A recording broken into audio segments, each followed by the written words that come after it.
बेळगावमध्ये महिला व बाल कल्याण विभागातील भ्रष्ट अधिकाऱ्यांविरोधात लोकायुक्त पोलिसांनी ठळक कारवाई केली आहे। अंगणवाडी सहायिका पदावरून बदलीसाठी 30,000 रुपयांची लाच मागणी केल्याच्या तक्रारीनंतर ही कारवाई करण्यात आली।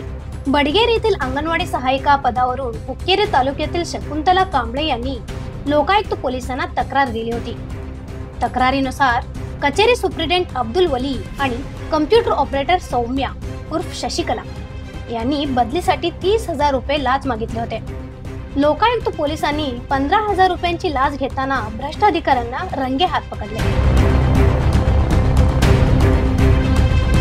त्यानंतर लोकायुक्त इन्स्पेक्टर धर्मट्टी यांच्या नेतृत्वाखाली कारवाई करण्यात आली। कारवाई दरम्यान कम्प्युटर ऑपरेटर सौम्याला अचानक अस्वस्थता जाणवली।